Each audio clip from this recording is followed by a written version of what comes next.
Vamos a concluir entonces ahora con el Sermón del Monte. Por supuesto que lo que hemos hecho es ver una forma muy rápida, muy panorámica, y espero que cada uno de ustedes se sienta desafiado a profundizar más en estas tremendas lecciones.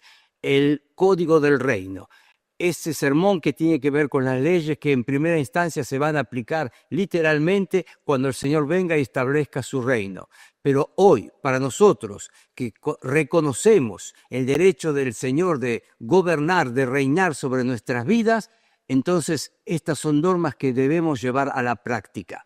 En el capítulo 5, primera parte del sermón, el Señor ha hablado de la justicia verdadera. En una forma positiva, la justicia es interna, y en una forma negativa, el pecado es interno.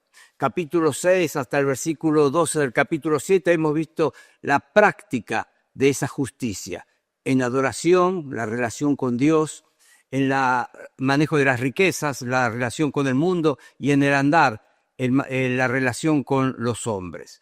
Hoy vamos a llegar a la última parte, capítulo 7, desde el 13 al fin del capítulo.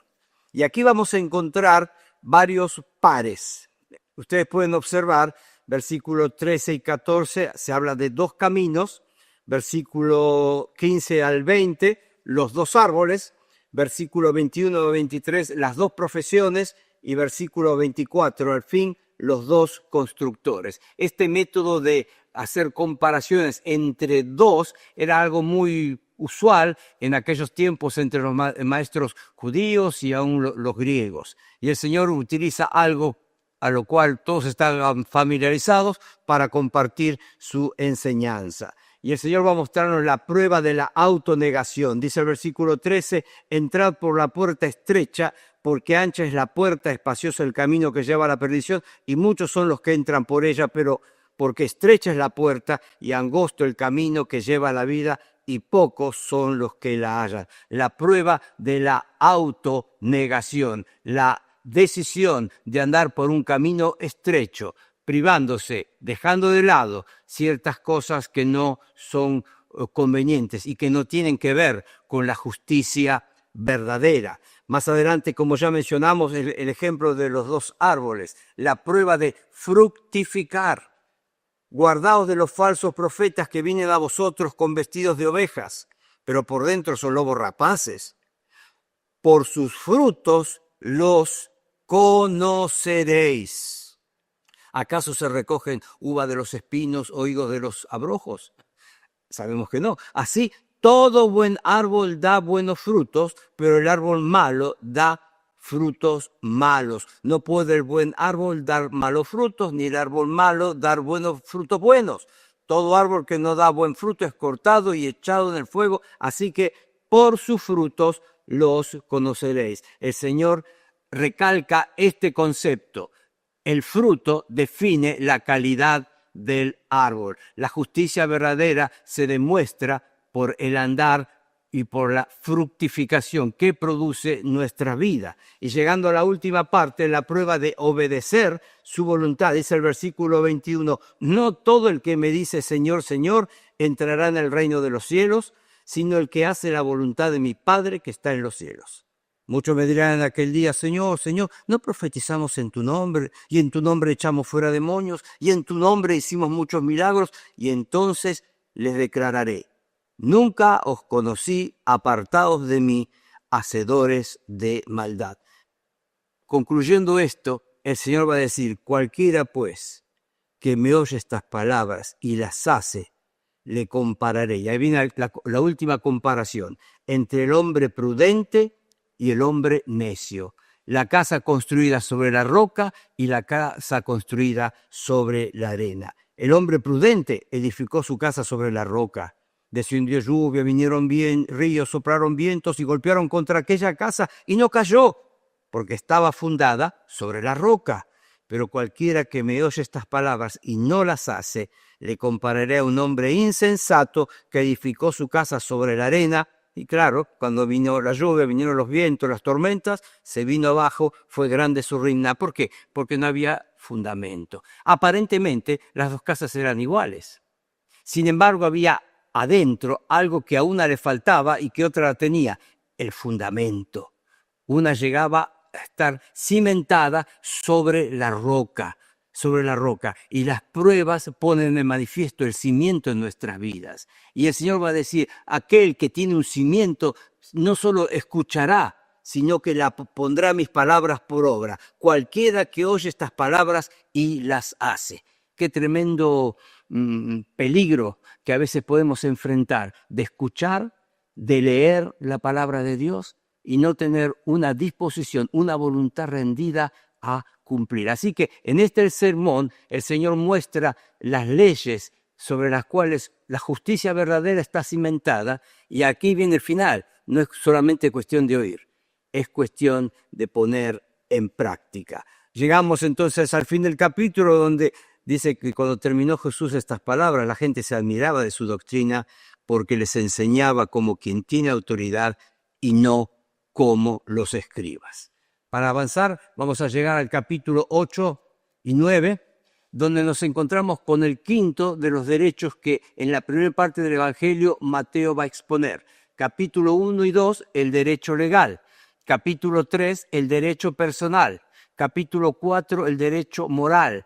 Capítulos 5, 6 y 7, el derecho judicial, y capítulo 8 y 9, el derecho profético del Señor a ser reconocido como rey, a ser reconocido como el profeta enviado. Y aquí Mateo va a hacer una selección de diversos milagros para mostrar que lo que los profetas habían anticipado se cumplió en el ministerio terrenal del Señor. En consecuencia, si lo que los profetas dijeron que iba a ser el Mesías cuando viniese se cumplió en el ministerio de Cristo, evidentemente eso señala que Cristo era el Mesías de Dios, el enviado del cielo. En Isaías capítulo 35, versículos 5 y 6 dice: entonces los ojos de los ciegos serán abiertos y los oídos de los sordos se abrirán. Entonces el cojo saltará como un ciervo y cantará la lengua del mudo, porque aguas serán cavadas en el desierto y torrentes en la soledad. Y el Señor en su ministerio no fueron solamente mensajes, fueron milagros. Entonces, en estos dos capítulos, Mateo va a mostrarnos esta verdad.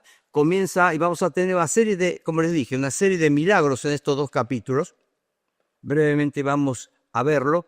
Quizá lo que podrían hacer ustedes antes de seguir, colocar una pausa del video, leer estos dos capítulos y después continuar. Dice que vino un leproso, capítulo 8, versículo 2, se postra ante él y Señor le pide, si quieres puedes limpiarme. Y aquí vemos que el Señor dice, quiero, y al instante su lepra desapareció. Así que, primer milagro, la curación de un leproso. Segundo milagro, una curación muy llamativa, a distancia. Estaba el Señor, dice el versículo 5, en Capernaum, vino un centurión rogándole, diciendo, Señor, mi criado está postrado en casa paralítico, gravemente atormentado. Y Jesús le dijo, yo iré y le sanaré. Respondió el centurión y dijo, Señor, no soy digno de que entre bajo mi techo, solamente di la palabra y mi criado sanará, porque también yo soy hombre bajo autoridad y tengo bajo mis órdenes soldados. Y digo a este, ve, y va. Y al otro, ven, y viene. Y a mi siervo, haz esto, y lo hace. Al oír Jesús se maravilló y dijo a los que le seguían, de cierto digo que ni aún en Israel he hallado tanta fe. La porción concluye con que el versículo 13 nos muestra que el Señor le dice al centurión, ve y como creíste te sea hecho. Y su criado fue sanado en aquella misma hora. O sea, el centurión llega a su casa, ve a su siervo levantado, trabajando. ¿Qué pasó? ¿A qué hora te curaste? Y él le va a decir cuando el mal desapareció. Y él reconoció que fue en el momento que estaba hablando con el Señor. Pero acá hay algo muy llamativo. El Señor señalando, destacando la fe de este centurión romano, la fe de un gentil.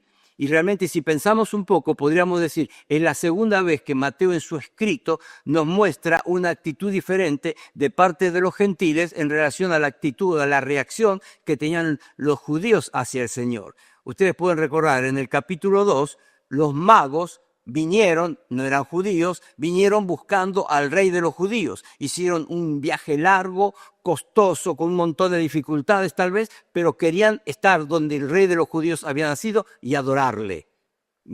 Frente a esto, encontramos la gran diferencia con los escribas que, señalando y conociendo que Miqueas había dicho que iba a nacer en Belén, solamente le dijeron en Belén. No se molestaron en caminar unos pocos kilómetros para ver si eso era así. Y aquí nuevamente vuelve a señalar el Señor la fe y el contraste entre los judíos y algunos gentiles. Os digo que vendrán muchos del oriente y del occidente y se sentarán con Abraham, Isaac y Jacob en el reino de los cielos. Gentiles también serán salvos, gentiles también habrán de participar en el reinado del Señor. Continuamos más adelante. Tercer milagro, ahora a partir del versículo 14. La suegra de Pedro estaba postrada en cama con fiebre y tocó su mano y la fiebre la dejó y ella se levantó y les servía. Y me gusta mucho, quizás podría decirles que este es uno de los milagros que más me atrae. Porque la suegra de Pedro estaba con un poco de fiebre, eso es lo que dice solamente Mateo, tal vez se había enfriado, sería un resfrío fuerte, un virus, era algo de pocos días.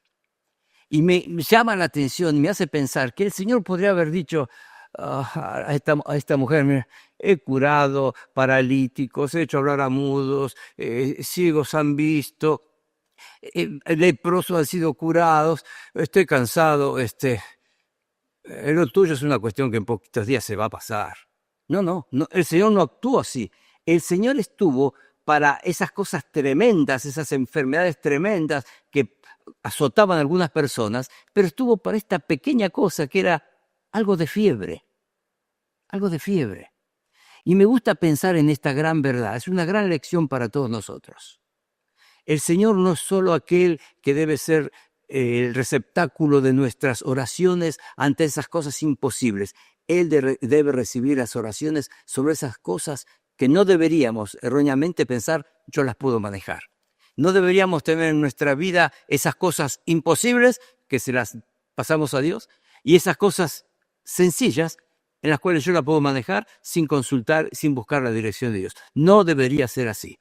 Porque acá en este pasaje el Señor nos muestra que Él es el Dios de los imposibles, pero el Dios de aquello que pensamos que es posible, porque Él debe ser Señor en cada aspecto, en cada área de nuestra vida. Seguimos más adelante y vemos el poder, a partir del versículo 18, el poder del Señor sobre la vida de sus discípulos.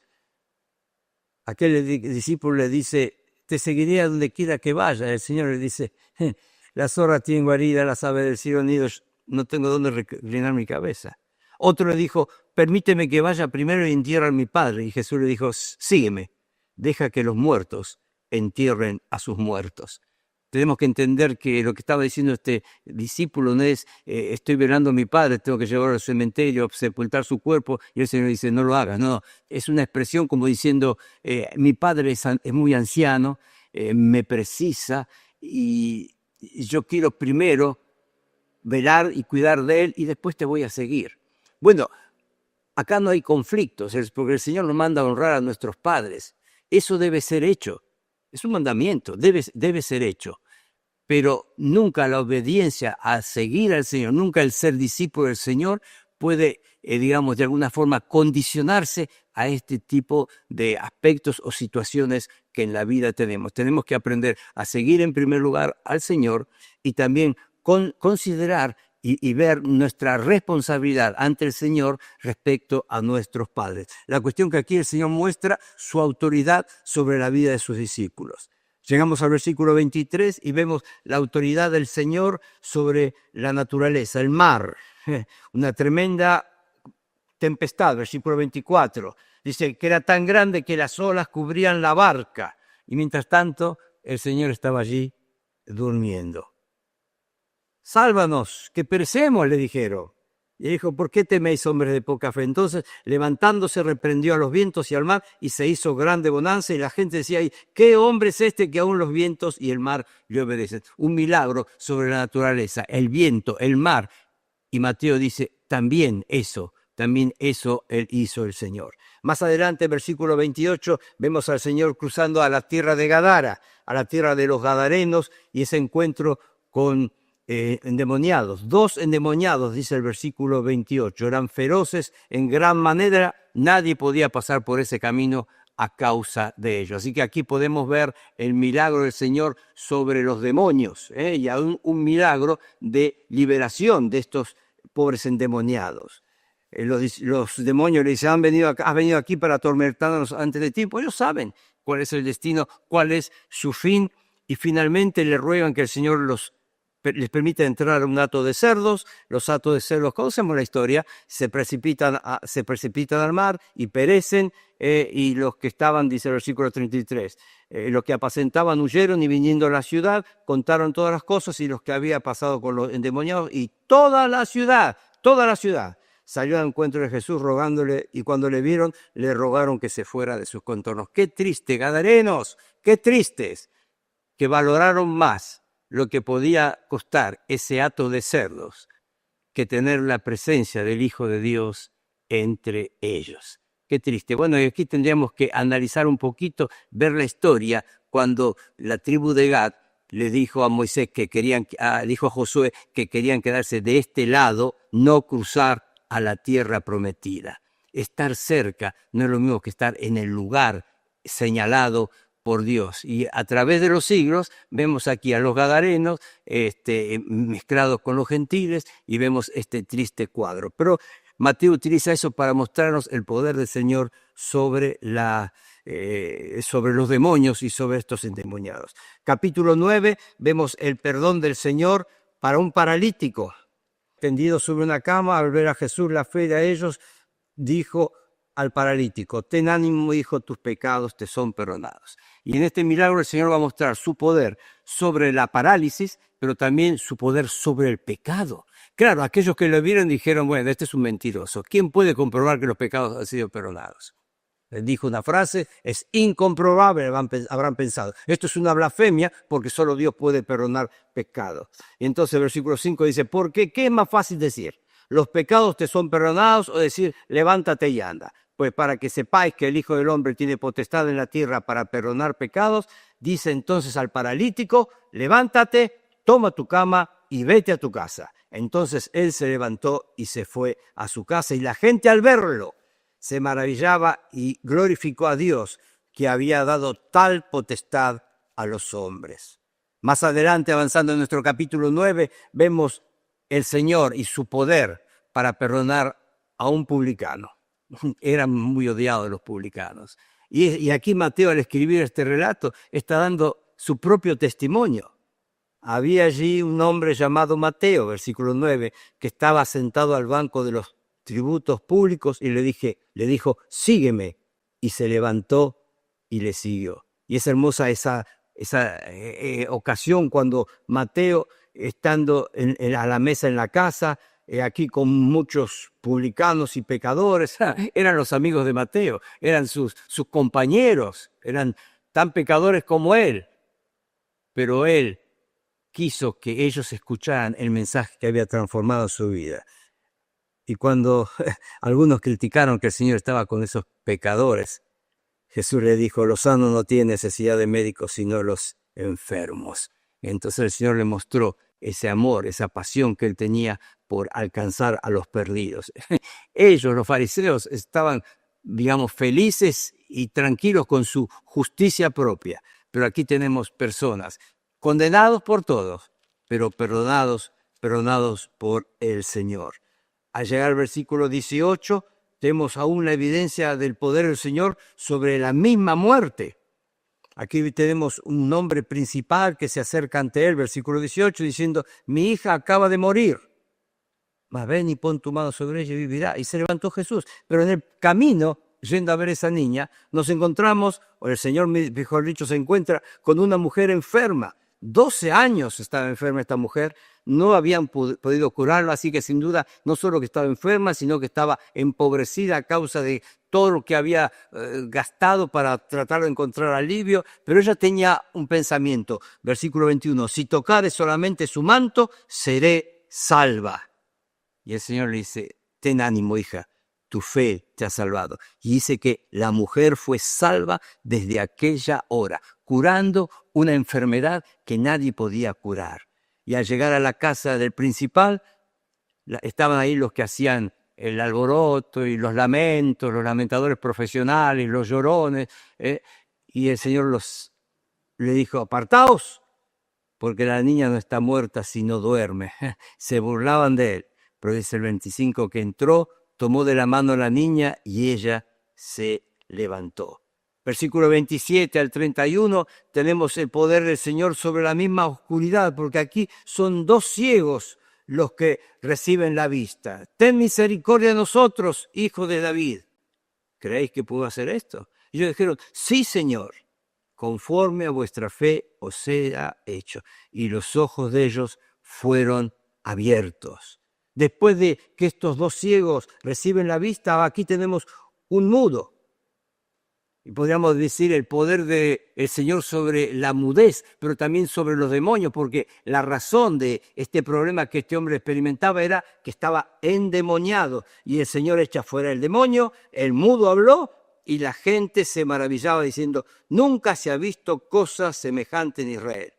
Pero los fariseos decían, por el príncipe de los demonios echa fuera los demonios. Más adelante va a volver a repetirse esta blasfemia de parte de los fariseos, algo que, sabiendo ellos que no podía ser cierto, era imposible pensar que el Señor estaba obrando con el poder de Satanás para expulsar los demonios que habían tomado dominio sobre ciertas personas. O sea que el Señor estaba haciendo el bien con el poder de Satanás. Era imposible. Ellos tampoco lo creían, pero para tratar de evitar que la gente siguiera al Señor, estaban diciendo esta blasfemia. Entonces, de esta forma, Mateo, a través de esta serie de milagros, nos va a mostrar lo que los profetas anunciaron se cumplió en Cristo. Y él está diciendo a los judíos, fíjense, una vez más está diciendo, aunque Jesús fue a la cruz, aunque Jesús murió, eso no significa que él no fuera el Mesías. Él cumplió aún